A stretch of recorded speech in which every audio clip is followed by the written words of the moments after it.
Hello and welcome to Working Moms Academy YouTube channel. We are very fortunate today to have Miss Virginia Bautista as one of our guests, yes, in our YouTube channel. We are going to interview here today, and let me just give a quick brief about Miss Virginia. Miss Virginia is known as the #1 LinkedIn expert in the Philippines and one of the top LinkedIn marketing and personal branding experts in Asia.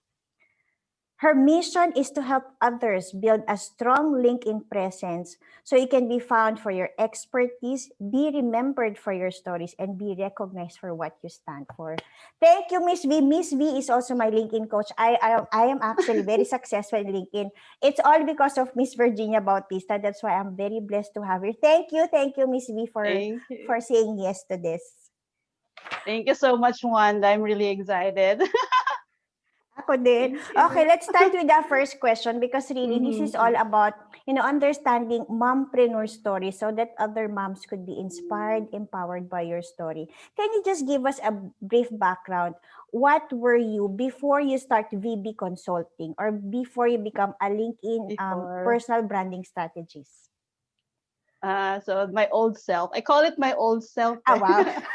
Sige, let's talk about the old self. before the transformation. But honestly, so before VB Consulting, I was teaching in college, teaching college students, communication students for more than 11 years. Wow, Yun yung first 11 job years. ko teaching, then more than 11 years sa ganon.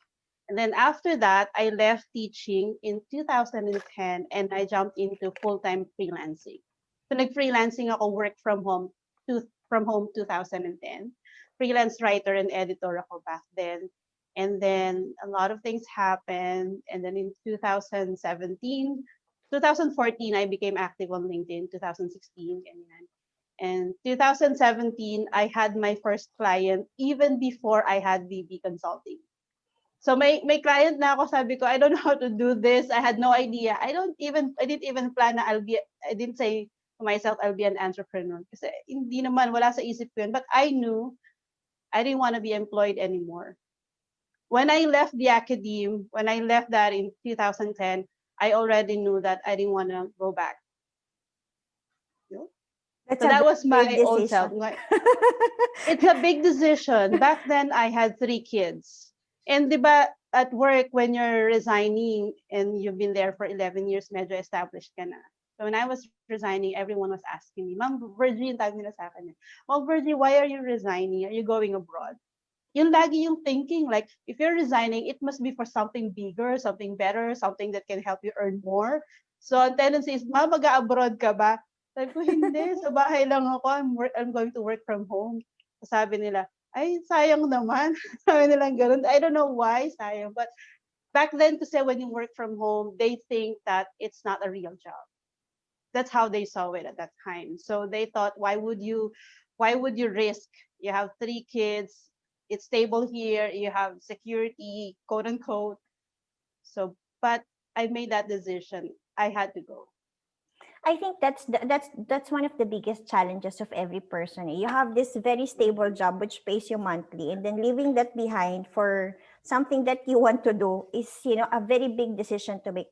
Did you leave it because you're already earning equal to what you were earning in teaching with freelancing, or it's just really a brave decision that I Mm. want to do it regardless. I'm gonna make it successful. I had no idea what success meant at that time, honestly. Wow. All I wanted was to leave because I wasn't happy anymore. I mean, there's so many structure. I didn't like structure. You won't get the promotion that you want, even if you work hard for it. Even if you perform well, you won't get what you want because there are a lot of things going on. So I knew 2010 ako umalis pero alam ko around 2007, 2008, tuwing GA or General Assembly, while everyone was happy because it's the start of the academic year. No, but don't get me wrong, I love teaching. Even now, I teach. But then I knew I was in the wrong place at that time. So kapag GA, everybody was happy. And then I was always silent and I always asked myself, why am I still here? Because I know in my heart that I was looking for something else. The problem is I didn't know what I was looking for. So yun yung difficulty at that time. So when I had the opportunity, nakita ko lang yung job nun sa, alam ko Job Street eh. I wasn't aware of what LinkedIn back then. Kita ko lang siya social media researcher. And the only thing that attracted me is that I will be working from home. And I had no idea it was possible. Pero at that time kasi I have 3 jobs eh. 8 to 5, I was in the university. MWF 6 to 9, I was teaching ESL to Korean students. And then at night, I Oh, had freelance writing on the side. For 2 years, wow. nag part-time freelance writer ako. So there were times that I would go back to the university and haven't even slept. Of course, my students didn't know because I always made sure that I perform at my level best din naman. So because na-experience ko na how it was to earn dollars, and kasi ano eh, malaki yung difference. But then in hindsight, I realized I had 3 jobs, not just because of the money, but because I was getting fulfillment from each of this. None of this can give me the fulfillment that I was looking for, all the fulfillment that I was looking for. I get something from here, from here, from here. So sometimes I think for us moms, when you're juggling between being a mom, being in the office or working and being a mom, when you're juggling, wala ka nang naiisip eh, and you don't even remember taking care of yourself. So True. that's the thing. So siguro yung, I don't know if that's burnout, but I felt like I was no longer happy, so I had to go. I think that's a very good sharing, right? When you said, you were doing 3 jobs at the same time. Kasi a lot of people also think you have to leave everything behind and then jump onto the next thing. But as you Mm-mm. said, right? I mean, if you are, I think that's also the advice that I want to give to others because I was also in the same situation where you were like, I know I'm earning in this job, I'm very happy as an audit manager, but I felt like I wasn't happy anymore for a reason I also don't know. But Oh, it's ba't ganun no? right. But it's a very difficult decision to make. Should I just leave this job just because I'm not happy when I have a family I need to support? Then Ang I hirap think nun. ang hirap, 'di ba? It's really about starting one step at a time, and it's if for you it's about freelancing, and then you were teaching already Korean students. I think for me, I started volunteering then and finding really of these many things I did on volunteering, what sparked so much joy within. Kasi yun talaga yun eh. So I think for those moms who want to really do something, if you're not happy with your work, it doesn't mean you have to leave right away. Find Right. an ample time to do something and then find that something that sparks so much joy that you are willing to give up what you have. So actually that brings to the next question. How did you Mm. arrive to the point when you decide na, oh, I will just go full time and this is why I want to do it? What is that Full-time turning when I point? left the academe, Uh-huh. yung full-time Yeah. freelancing. Wala naman. I just got tired. I remember I just got tired and I wanted to work from home. And I think yung one difficulty namin back then with my husband was that it was very difficult to get someone to look for the kids. It was very difficult to find Mm, someone to help take care of the kids kapag nag-work pareho, 'di ba, sa labas. And then yung mag-aalaga sa bahay, ang hirap humanap ng mapagkakatiwalaan unless relative. 'Di ba? true. For us Filipinos, unless piyanon mo or magulang mo, it's very hard na ipagkatiwala sa iba yung mga bata. I think that's one factor.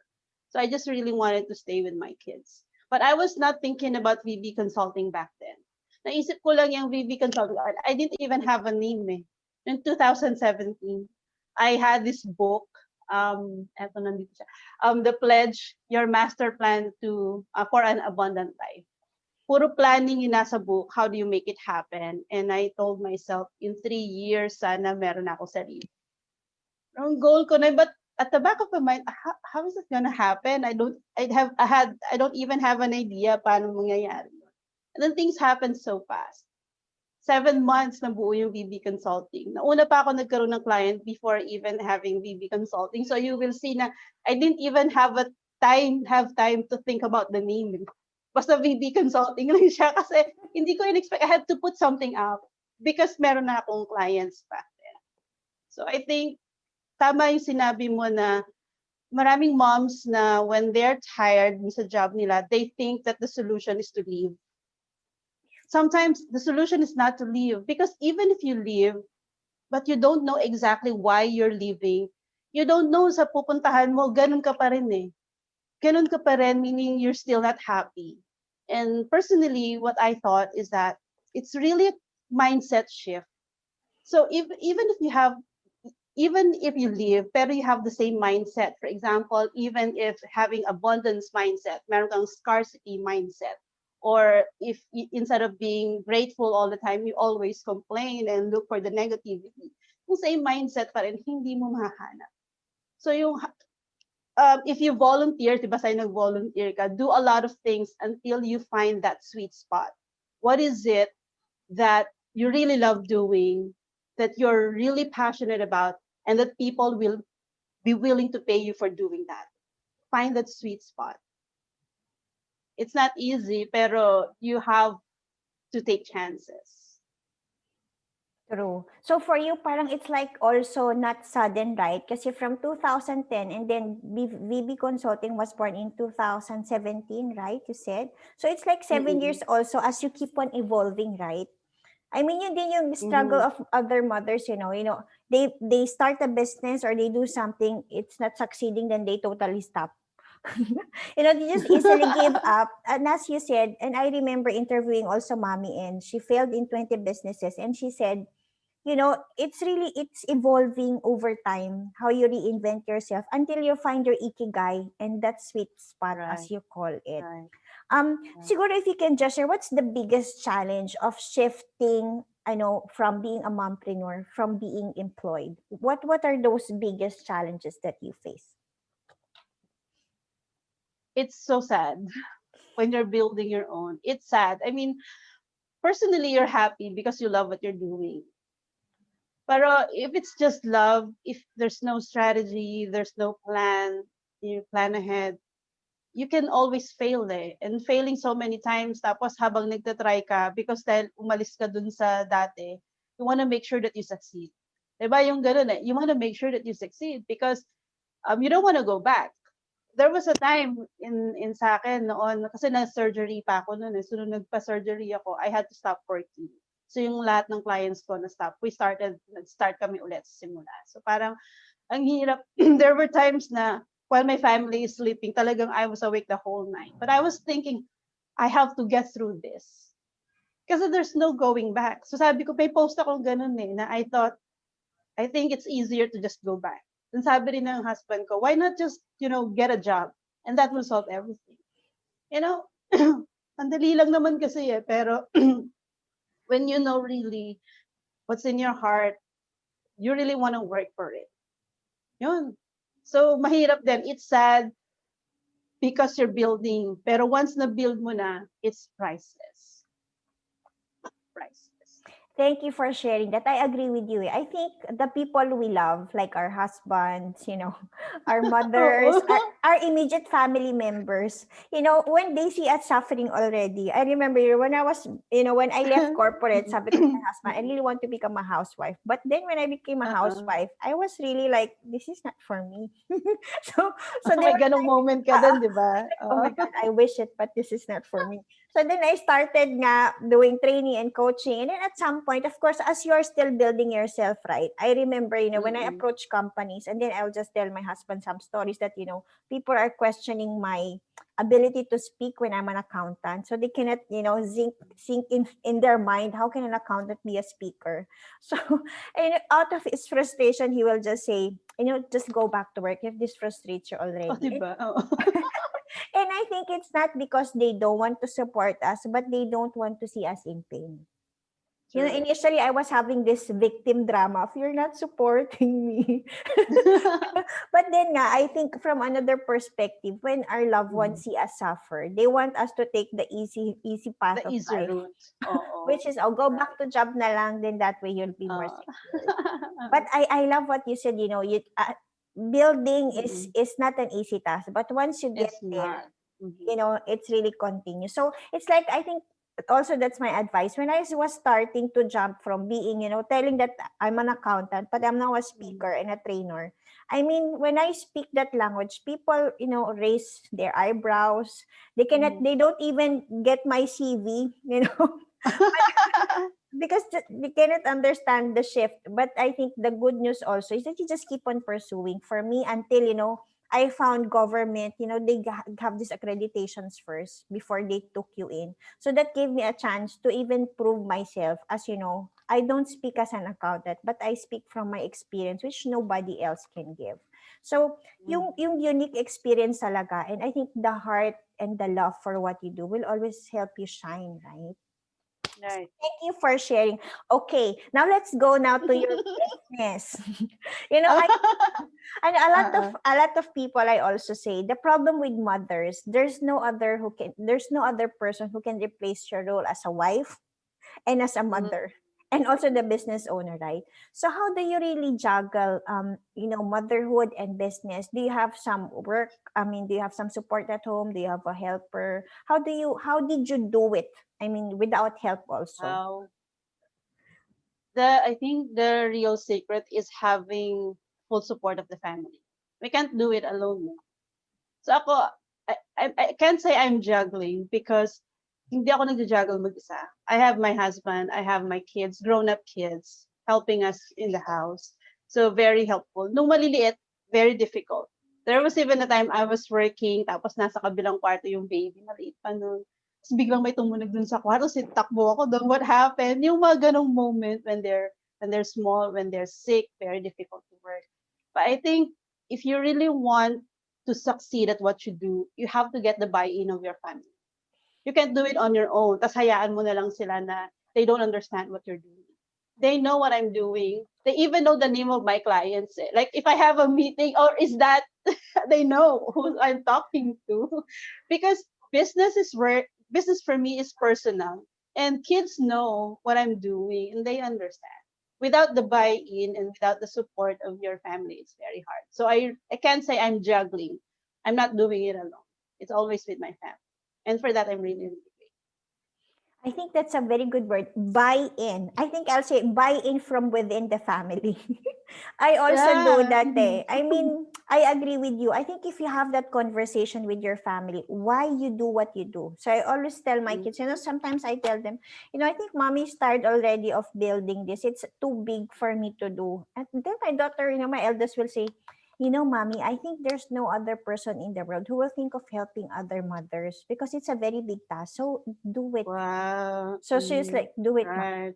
And I always just, you'll always have that guilt moment also, right? So I will always say, I'm Mm, sorry, mommy is busy because I'm doing this work, that I'm doing something else.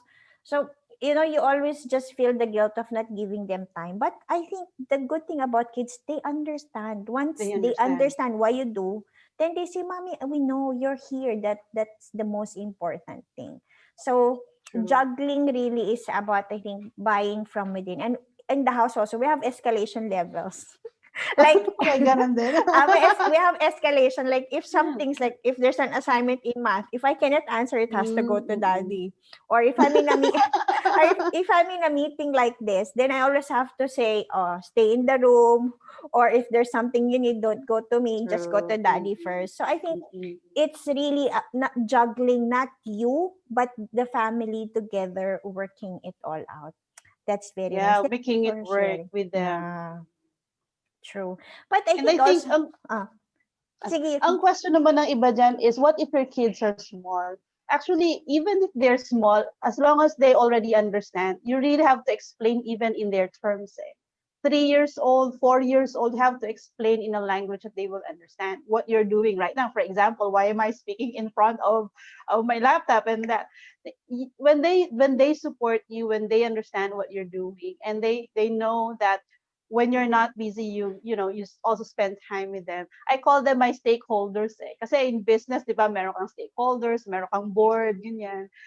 Sa kanila sila yung stakeholders, and you really have to make sure that if you spend time, if you spend your time outside the family, or each time you spend on your business is time taken away from your family time.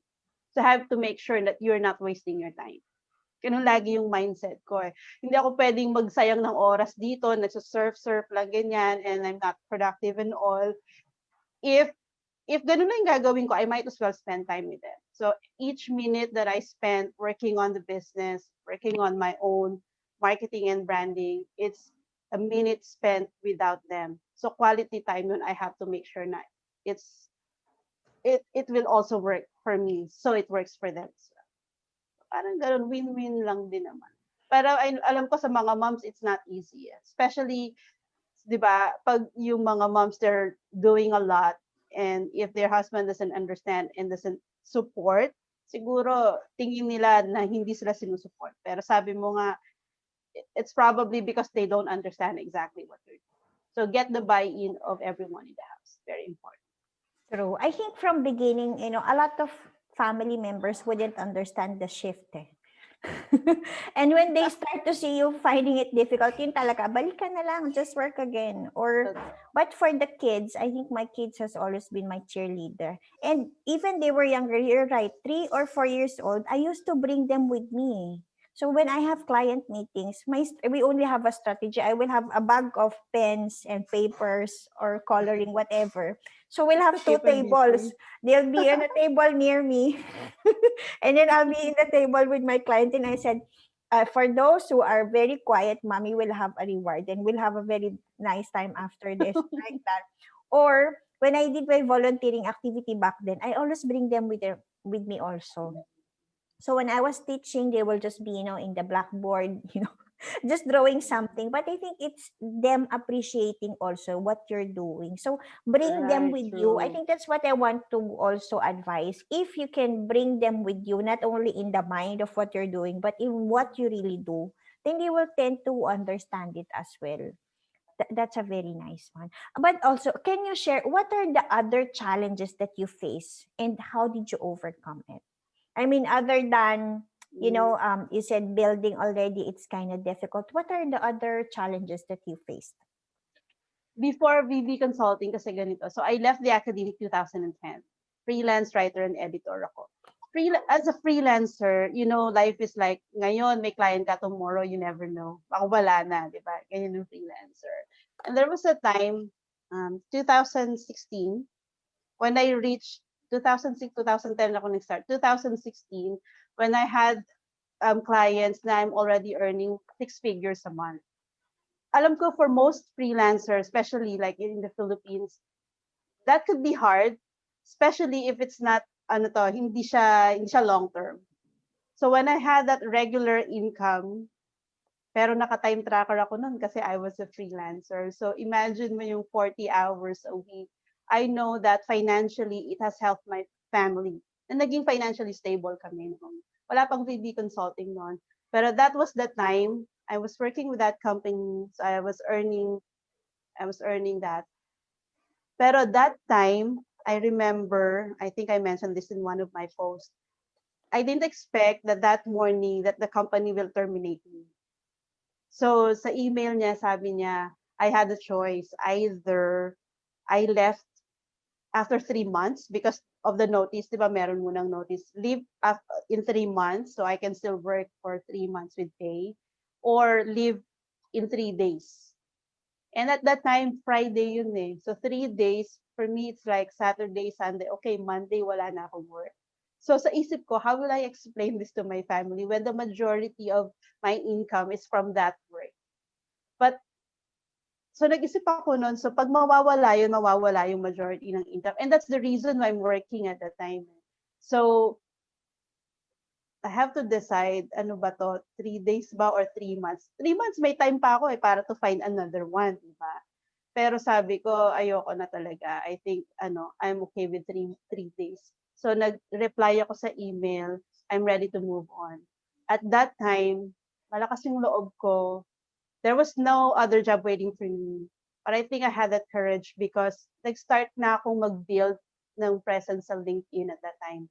That was 2007, 2018, early 2018 or 17. Pero nung kasi na-feature ako sa Forbes, I had all of these opportunities. So while I was doing that freelance writing, editing job, I was already building VB Consulting, but there was no name yet.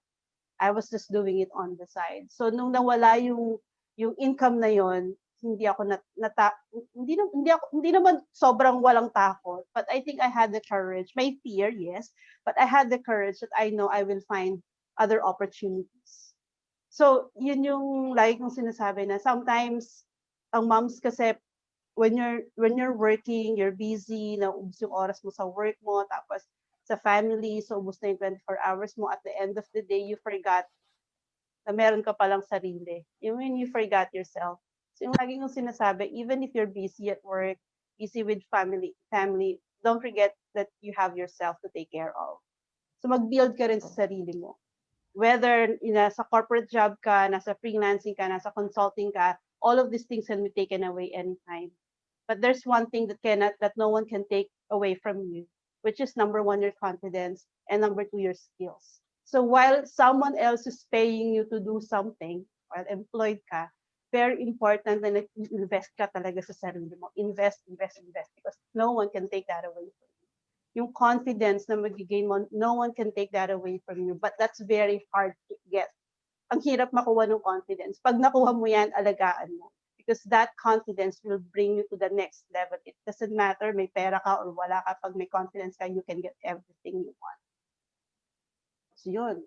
So yun yung turning point ko na that termination letter to me was like a passport to finally having a chance to spend all my working hours for myself. Kasi gusto ko na rin, at that time I already want to leave. Pero alam mo naman tayo, Pinoy, di ba, nanghihinayang tayo, ang laki ng kita mo. Sayang naman Sure. to, di ba? Hanggat wala kang sure na may kapalit, hindi mo maiwan. So nung finally, na-terminate ako, feeling ko, I think this is it. Inrab ko na yon. Tapos sabi ng anak ko, ma, nawala ka trabaho, bakit parang hindi ka naman mukhang nawala ng trabaho? Ano kasi inside I know, maybe this is it. They made the decision for me. I should have made that decision long time ago. Pero medyo takot ako. So nung termination ng letter na yun, sa parang, I think this is it. So doon na, lahat ng working hours ko, I spent with VB Consulting. So nag-grow na kami na nag-grow. So really, always make sure that you build something for yourself. Always. Because you're the only person who will not fire yourself. So yun. Yun yung biggest lesson ko doon. Thank you for sharing. I think, as you said, build your confidence and your skills. As you said, right, I think you can build any business at any point in time. It can fail and you can always rebuild it. But the basic foundation is really about your confidence in yourself. I remember also interviewing one of the moms. She said, if you don't believe in yourself, then others will never believe in you. So that should be always 100%. That you believe that you will succeed no matter what the odds are, and you just have to keep on doing and doing, and then you will be successful. Was there any point in time that you felt like, oh, I just want to stop doing this and just drop it all? What motivated you to continue? Continue. Oo, yung ano nga nung after my surgery, kasi ano kami, talagang almost balik kami sa zero. 2019 lang yun, 2020 lang ngayon. Last year lang yun. 2019, April 21 yung surgery ko. I didn't expect that. Dalawang magkasunod yun. So doon ko naramdaman na if I don't work, I don't earn. So I must be able, so para sa akin, di ba, pag freelancer, ganun eh. Pag hindi ka nagtrabaho, so wala kang kita. So what I should do something so that even if I'm away for a day or two, kikita pa rin ako. And that is where entrepreneurship comes. No? It's not, when you're an entrepreneur, you get revenue not because of the time that you work, but because you have others working with you, and you can earn without even for a day or two na wala ka. So doon talaga gusto ko nang yun yung sinabi ng husband ko na go back and get a job. Yan. Pero sabi ko, I'm going to, give me some more time. I want to find a way. So, pero very grateful ako kasi parang 2019, after ilang months, nag-grow kami nun. Nag-grow kami ngayon, pandemic, nag-grow kami 10 times compared last year. Wow. So, imagine kung nag-give up ako nung time na yun. 15 months, meron akong post na ganun eh. 15 months lang yung binilang ko. Nag-grow kami 10 times. So, imagine if I gave up 15 months ago. Eh, di empleyado na naman ako. Ayoko na. Ang galing, no? I think, yun kasi yung mahirap eh. I mean, if you don't, kasi I think what made me realize, really, everything is, there's really no such thing as security, right? I mean, you only just live one day at a time, and then that time for you will always come. As you said, right? True. 2000, I mean, you've been successful all throughout from 2017 and 2019 came. But when you rebuild and you never gave up, it grew 10 times more. So I think for those who is in the verge of giving up, thinking that, oh, this is not the right thing for me, just continue doing what you do. Kasi you might be just a few steps away, as you know, I think Thomas True. Edison Oh, said, right? imagine. Right? Oo. Um, Oo. the light took 10,000 steps to invent. Hindi siya nag-fail Mhm. 10,000 times. He said, I didn't fail 10,000 times. It just took 10,000 steps to make it happen. So maybe for those who are finding it difficult now, just continue doing what you do, give your best, and then it will be it soon your 10 times or whatever growth is that will come to you. Okay, let's talk about more business advice. I mean, a lot of people are Mm-mm. anxious, right, about pursuing what they love to do. What is your advice to them? What could be the greatest thing for them to start with? You know, if you're scared, how do you overcome your fears? Very important to start with yourself. You really have to know who you are. If you get into entrepreneurship or business, it's easy to give up kasi ang dami talagang roadblocks. Daming roadblocks.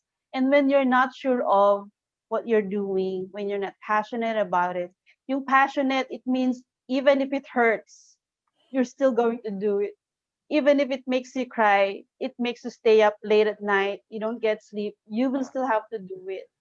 If you're not passionate about it, it's easy to just drop the ball and then that's it. Very easy. Pero pag gusto mo talaga yung ginagawa mo and you believe that you can make it work, you just have to believe in yourself eh. And very important na meron kang support system. Again, if True. you're alone, it's very hard. Support system is very important, either through your family, through a group, through a coach, through a mentor. It's very important na meron kang support. Kasi pag nandun ka sa lowest point mo, you also have the tendency to keep it to yourself.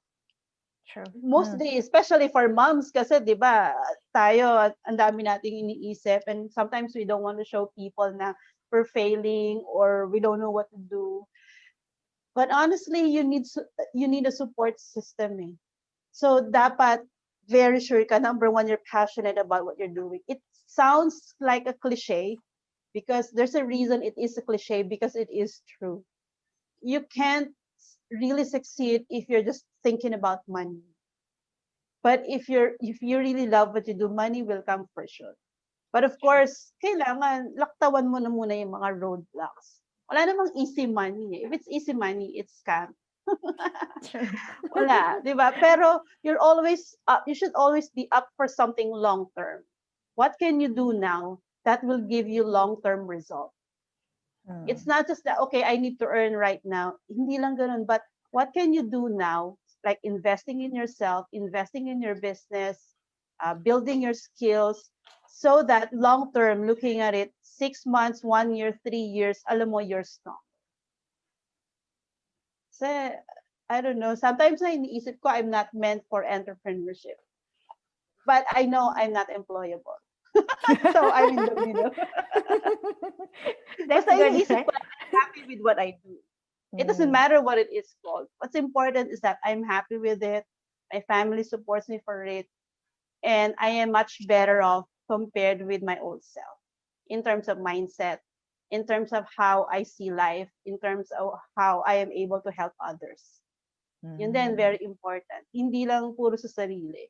If you have the skills, you have the gift, it may sound trivial, especially for young ones na hindi pa nila na-experience yon. Mm. But it will come to a point na no matter how much you earn, no matter how much money you have, at the end of the day, you get tired of it. You have to do True. something that will make you fulfill. And that something is really using your gift to help others. Doesn't matter if they True. pay you money. It doesn't matter if you get something out of it. What's important is that you use your gift to help others. And without expecting anything in return. At mabibigla ka na lang because everything that you do sa tao, lahat ng help na yan, it all goes back to you in so many ways, so many ways. That's true. Thank you for sharing. I think there's a lot of nuggets of wisdom to summarize. I think as you said, yung passion talaga, 'di ba? I mean, I tried many businesses before kasi since I left the Philippines in 2006, I always said I Uh, want to have my own business. So I did retail, buy and sell, real estate. I mean, I tried everything eh. Pero kasi talagang it's easy for a person to drop if it's not your passion. Pag hindi pala yun yung para sa'yo talaga. Like, it took me so much time to understand that, oh, training and coaching is something that I love to do. Kasi iba, when, no? di ba, Oo. iba, parang, I Mm-mm. think when you really find that passion, it's not about, when I started volunteering, may sabi pa ng husband ko dati, may napupulot ka ba talaga dyan? Napapagod ka Sabi lang, no, di oo. ba? O, sabi, yung weekend, kasi I was doing volunteering on weekends din. So sabi niya, i-rest mo na lang, ginaganyan mo pa. Oo. So, but sa akin naman, it was reverse eh. I felt kasi yung energy ko parang I was able to move it through that training and coaching. So maybe I am not Mm. resting physically, but my soul and my heart is so happy doing what I'm doing. Right, And then yun true. hanggang Oo. na-realize mo na, ito na yung gusto kong Yun nga, gawin. oo. Ito na yun. And then when you found it, you just fell so in love. And no matter how much, I drop it, I still go back to it eh. True, So true. your passion is really a cliche, but it really will bring you something. It will always spark so much joy that it will keep on moving you forward. It's really the passion is your fuel, eh, I'll say. Right. To continue no matter what, kahit mahirap. Kasi I think there's no really easy path. So Mm. that's why really want to build Working Moms Academy because when you are Mm. in a community of moms who have been there, it's easy to just hear their stories so that you can be inspired na, oh, it's really like that. Right? Mm. Or Yeah, correct, right? Then you will also get right. advice because people will normally just say about the good things that happen, but they don't normally share the struggles and the steps to get Fail. there. Mm. But if you have a Mm. community of moms, you are together, taking things one at a time, step by step, learning from each other, then I think the Mm. growth will be so much as a person also. As you said, it's not only about True. the money, it's the mindset that you build, as you fail and as you grow, which is very important. Hmm. Right. Mm. If there are three tips to be successful, what do you think are the other three tips for you? I mean, if you are to rebuild, I mean, if you are to look back over the Mm. years, what do you think are the Over three the years. tips to be successful as a mompreneur? Okay, number one, ayun nga, have a purpose. So, nandiyan na yung passion mo. You should have a purpose that is bigger than yourself. No matter how trivial it sounds, it's true. It always boils down to why are you doing this? It's your why. So keep looking. If right now you don't know your why, keep doing a lot of things. And somewhere along the way, you will realize this is it. This makes me excited. Like, even if this job doesn't pay that much, I can do this. Or even if it's voluntary, I can do this.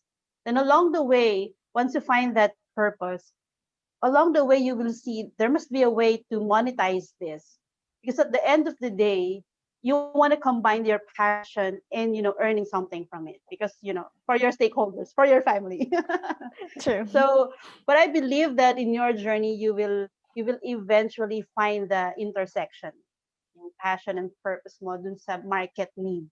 I always believe that each of us has a gift, and that gift True. is needed by someone else out there. You just have to find the market. You just have to find the people who need your gift. And from there, build the business around. So always have a purpose. Number two, keep your focus. Again, yun nga yung sinabi natin kanya, it's easy to give up. Pag wala kang focus, ang daming pwedeng gawin, ganito na lang kaya ako, hindi, ganito na lang ako. Pero if you have focus because you have goals, you have objectives, stick to it no matter what, if it's really aligned with your purpose. So keep your focus. And number three, I always say, always celebrate mini successes. Huwag kang maghanap na gusto mo success mo agad is 10 million to 15 million annual revenue or 100 million annual revenue. That's what you call success. But how about the things, the small milestones that you have to celebrate that as well. Because I believe that if you are grateful for your mini successes, all of these will help you reach the major success that you want in life. No matter how small, celebrate it with your family, with your colleagues, with your friends, then be grateful. I think gratitude is True. very important. Kasi sa Mm, akin, very simple lang yung gratitude but I know it doesn't it doesn't come naturally when you have a lot of challenges. true. Pag marami kang difficulties and you're trying to make both ends meet, 'di ba? For working moms na halimbawa, alam ko sa Philippines naghihintay ka ng 15 and 30. So you're trying to make both ends meet, parang wala pang kinsenas and wala na yung budget mo. Tapos you have kids, pamasahe and all of that. You need to put food on the table. Tapos 30th, ganun na naman. Pag nandun ka sa stage na yun, it's very hard to really think about, your future, gratitude and all that. But you have to make it a habit to really focus on the positive. Because I always believe na when you focus on the positive, when you are grateful, you attract more reasons to be grateful. Nakita ko yun sa sarili ko and even my daughter noticed that. Whenever I go back in my old blog, kasi since 2005, 2006, I have been blogging. Pero with my new self, I was reading the blog post that my old self has written. Iba siya. And the difference is the mindset. That time, ang mindset ko, lagi ko nakikita ano yung kulang, ano yung wala, ano yung mahirap, ano yung hindi pwede. Sabi ko, I don't like my old self. Because right now, I don't think about the negative side. I always focus on what's good. I always say we have it. I mean, because that's how you manifest. I know you also believe in the law of attraction, but this really made a huge difference in my lifestyle, in everything that I do. So yun, yung purpose mo is very important. Have that focus. And then number 3, yun, be grateful. Stick to it. That's very nice. Thank you for sharing. Siguro I just want to share about purpose and passion. Mhm. As you said, right, you have to do things bigger than yourself. I think when I was starting, when I was doing things only for me, it's also easy to give up, right? Kasi inisip mo, ay, for me Mm-mm. lang naman. Kahit yung pagda-diet, ano nang mawawala if I don't do it, right? It's only my body. But if Mm-mm. you think of, oh, I want to be healthier so I can be there with my kids for a very long time, then that's the purpose that's bigger than yourself. If you want to be successful in your business because you want to leave a legacy to your children, then that's something that will always push you forward. And Right. focused, oh my God. Sabi mo, second thing, right? I think the problem now is that there are too many options also. Like people are into Mm. Forex trading, Bitcoin, Mm-mm. Mm-mm. digital entrepreneurship, or whatever. I think of the many choices, I used to have this shining syndrome. I mean, Mm. of new things that I need to learn, I keep on learning everything. And then I was like, is this really for me? until until you just have that mindset, right? Wait, I think I have to stop at some point and filter what really is aligned to who I am.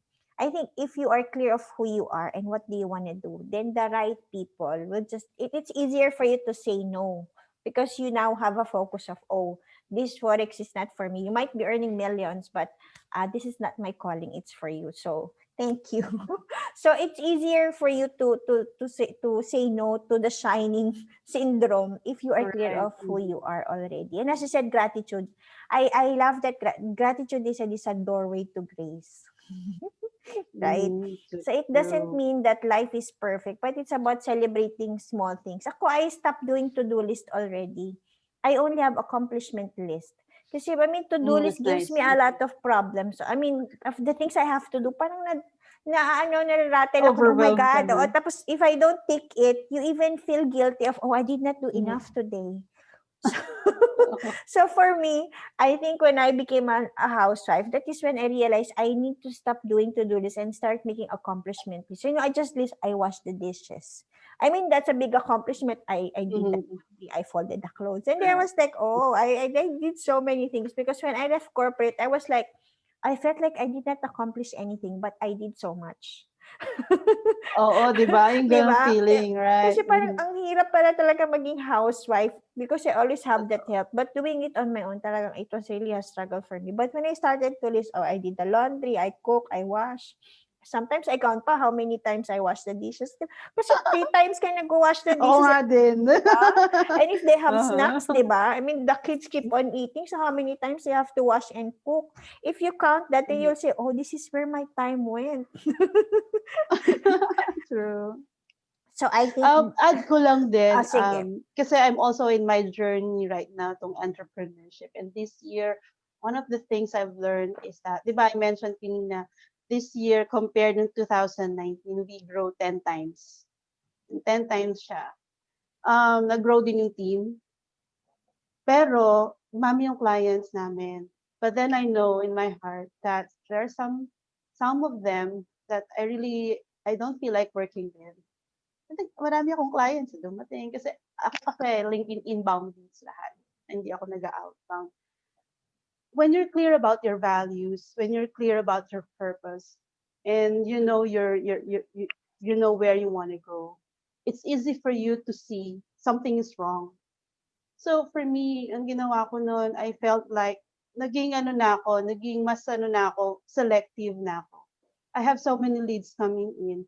If I don't feel like working with this person, even if this person will pay me that much, I say no. Now, when you have the focus, when you believe in yourself, when you have that direction, it's easy to say no. Alam mo na kasi it might not work because your business is not for everybody. So you have to make sure na you say no, even if it's gonna, halimbawa, sabi na sa ako, ang laki-laki na babayad yan, and you said no. They see it that way, pero deep in your heart, I know I would lose more energy, I would have stress, ganyan. So what if attract mo na lang yung right person that you want to work with? So Right, yun siya, you right. will learn to say no. And kami nga nagka-waiting list kami noon. So I would tell those, kasi minsan mag-discovery call ako. Then after that, ma-realize ko na um, ayoko na sobra-sobrang client to the point na magsasuffer yung quality. So I would say, meron kami, I don't have that much resources right now, but if you're still willing to work with us, I would reach out again in February. Yun na may ganyan na ako ngayon kasi alam ko if this is the person that I want to work with, yung those I want to work with, but I don't have resources, I also don't entertain them. I don't accept them because I want to make sure na quality pa rin yung service. So the point is, along the way, when you have your business, you will realize that it's really not just all about money. Oo, nandiyan na nga sila, they can pay you that much. But at the end of the day, are you still are you still happy with what's going on? And can you still have the quality service that you want to serve? And number three, align ba yun sa purpose mo and sa direction mo and sa focus? Sometimes they will come, and if you just look at the money, it's easy to say yes, but at the end of the day, marirealize mo you should have said no. So makakapamili ka who you want to work with, which opportunity you want to have. You want to, marami ding mga collaborations, diba? Like this. I mean, there's so many other invitations. I can say no if this is not aligned with who I am. It's very easy to say no. Unlike before, yes nang yes. I'm sure, diba? Ganun ka din, no? Oh, yes, yes. Pero once you've known yourself and you have that direction and focus, na ito yung direction ko, focus on one thing. Alam mo which one, this is an opportunity, yes or no, it's easy to say yes, it's easy to say no, without being guilty. Now you're saying. True. Very important for us. That's good, no. I think also saying no gives you it's positive quitting, which is very good, and that comes with clarity of who you are, what you value. Kasi nga it's so much stressful to work with people who is not aligned with who you are, right? I've seen that, and you will always feel that in your heart. I mean, whether it's really for you or not for you. So have that True. clarity of who you are, who do you want to work with, what you value. Then you can easily see whether that person next to you is, somehow aligned. And then it's easier. It's always easy to work with people who are like you, right? That's very. Can you share one funny story that you can remember in terms of your failure that you just Funny. laugh? Yeah, you just laugh now. It's like, oh, really, I made that mistake. Ano ba yung mistake ko? What do you mean? I just laugh at it. I mean, you just laugh at it now. Whatever mistake or any funny story, I mean, on this journey of Wala being, yata ako funny story. it's all serious. Teka, isip ako. Ngayon sa ano ko, sa I don't know if this is a funny story, pero siguro some insights lang din siguro, no. Um, there were times that people will, 'di ba meron akong free 15-minute LinkedIn strategy call. Yeah. There were times that there are other people who are doing the same thing as I do, a LinkedIn expert, and magbo-book sila Ah, ng free call sa akin. And then bigla akong mapapaisip, we were doing the same thing. And mm-hmm. people will tell me, oh, bakit ka magpapabook dyan? Eh, he could be your competitor, quote unquote. But di ako naman, sige, I'm going to have that call with that person. And that person will tell me na ba, just to disclose, just to be sure that you know, I'm also doing the same thing as you do. So, ganyan siya. Pero sabi ko naman, I know, sabi ko, I know, because it's in your profile, but I really don't mind. And then there are also other people that I work with doing the same thing. I think it's important to understand also, people will tell you that when you are with people na you do the same thing, oy, competitor yan, wag mo yan kausapin or baka makuha yung secrets mo and all. But I think, you know, in terms of personal branding, ako naman, when you really know who you are, you know your values, and you have clarity, you know your positioning, I think the competition becomes irrelevant. So I'm not True. threatened na pareho kami ng ginagawa. In fact, when you collaborate, you can do more. Because the True. market is so big. I don't believe, sabi ko nga sa kanya, sabi niya, disclaimer lang, we're doing the same thing. That's okay with me, sabi ko, and I know. But it's okay with me because I know that the kind of client that I want to attract is not the kind of client that you want to attract. And definitely the kind of clients that you want is not the kind of clients that I want. So the market is so big. So I think don't be afraid to work with these people, but at the same time, take some precaution din. Kasi meron din ako experience before na ganun din siya, you thought that you're collaborating, at the end of the day, something else happened. So, yeah, very important, but it's helpful also to think that when you know who you are, when you have that clarity, everything else becomes irrelevant, even the competition. That's true. I love that. I think, people are mostly threatened by competition. But if you are really clear of how unique you are, right? As you said, Right, nobody can steal you. right. Nobody can do you than you. So no matter what others are doing, right? So I think if you're confident Mhm. enough of who you are, then no, you remain unshaken of what competition is True. doing, Mhm. which is very Ngayon good. medyo funny yun sa'kin, eh. So parang It's a parang joke, okey right? lang Why are you siya. asking me for a discovery call when we're doing? So Oo. maybe they're just doing a market research. Let's see how she's doing the discovery call. So maybe like that. That's really funny. Do you want to invite people, or where can they find you if they want to get in touch with you? And how can you help them if they need some help in terms of LinkedIn and personal branding? This is just the time for you to reach out to those moms who need your help. They can find me on LinkedIn. So connect with me on LinkedIn, follow me on LinkedIn. And I think we're coming up with a course exclusive to moms. And by the way, hindi natin na-mention, I have 5 kids. So talagang subok ko na yan, magiging moms. Oo nga, no? Let's go back to the 5 kids. Did you homeschool them or did they go to a Mm. normal school? Yeah, traditional school. Traditional school. Oo. But Kaya you really, can imagine na memorize ko na yung mga textbook. Civica, yan. Science, pare-pareho pinag-aaralan na. Sabi ko, bakit gano'n? Na-memorize ko na yung capital ng ganito, yung ganyan. Yeah, wow. all. Yeah, I think So, I only have 2 kids. I cannot imagine yung 5 kids. I mean, can you share us ano yung age gap ng 5?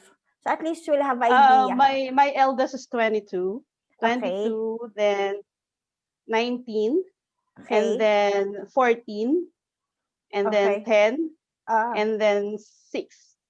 Oh, wow, you have great family 16 planning, bunso. ah. Oo.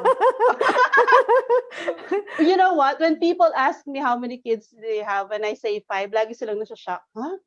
Sabi ko, nung una siguro I will feel like, Masama ba yun? May 5 akong anak, masama ba yun? May 5 kang anak, and they always say na it must be difficult. Difficult sa una, that's very true. And it's difficult also kapag nagja-juggle ka, hindi pa stable yung career mo. That's the reason nung maliliit sila, very difficult sa akin. Kasi hindi pa stable yung career ko, may mga anak na ako, maliliit silang ganun, very difficult. But you know what? Kapag nagsilakihan sila, ang gaan-gaan ng ano mo, ang gaan, ang ganda. Kasi they can help you. Magtitimpla ng kape mo, kasi may trabaho na siyempre. Kasi she has her own clients eh. Pag nakita mong they're successful and they're happy, really priceless. So ako, kahit na ano pa yung ginagawa ko sa LinkedIn, sa branding, the most important part of me is being a mom. Because first and foremost, I am a mom. And the True. reason I'm doing everything that I'm doing right now is because I have 5 kids. So sa mga moms na meron kayong isa, dalawa, tatlong anak, I have 5. And isipin nyo na the ang tingin ko kasi ngayon is the more kids you have, the more blessings you have. Yung True. iba hindi nila naintindihan yung tingin nila pabigat pag may anak. 'Di ba ganun yung ibang Pilipino? But actually, if you have more kids, just take care of them, they will take care of you. And there's nothing more fulfilling when you see them succeed and when you see that they're happy and then they also look up to you. I So think that's yun, very ingatan good. ng family. I think I remember one time I approached, I was speaking to a priest because I was telling him, Father, what do I need to do? How do I really serve others? You know, Mhm. the priest said to me, whatever you want to do, first you have to remember the first role God gave you, and that is to be a mother to your children.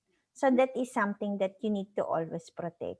And I think when you said 5, talaga ako parang, wow, kasi ako yung 2. I felt so overwhelmed already raising 2 kids now.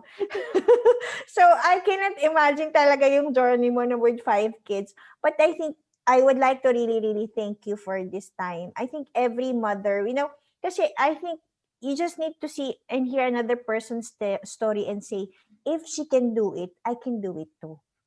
True. If you can do a business, leaving it, not with the comfort of the salary, but doing it because you love it and pursuing it regardless of what's happening because of you love it and because you love to do it for the 5 kids that you have, then that's really something that mothers can say, oh, if Miss V can do it, then I will also be successful in this because I have my children. And it's really about, doing it together. And I am looking forward to having Miss V. Yes, she's gonna be our LinkedIn personal branding expert for Working Moms Academy. I cannot think of anyone else who can help you.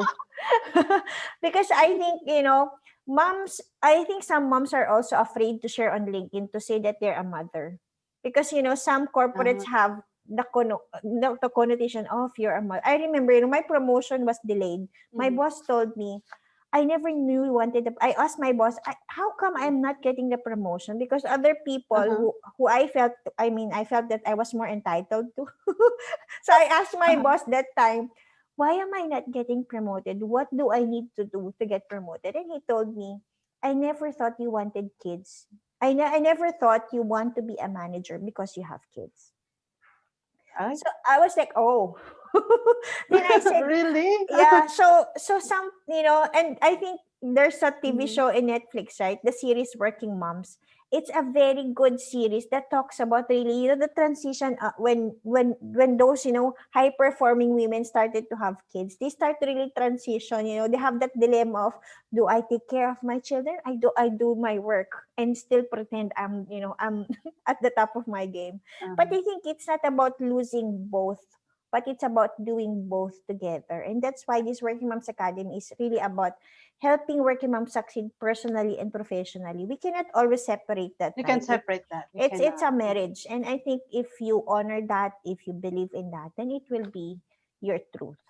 Miss V, thank you so much. If you Thank you now, so we will much. do this collaboration in quarter one of 2021. But if you need Miss V's help now on LinkedIn personal branding, I would gladly and I would highly recommend her. She's been of great help to me, and I know she'll be of great help to you. Thank you very much for watching. Thank If you do you. have any follow-up question, just type on the LinkedIn, on the LinkedIn comments for me, or in this comment. Thank you so much, Miss V again. God bless you. Thank you so Thank much. Thank you. you. Bye.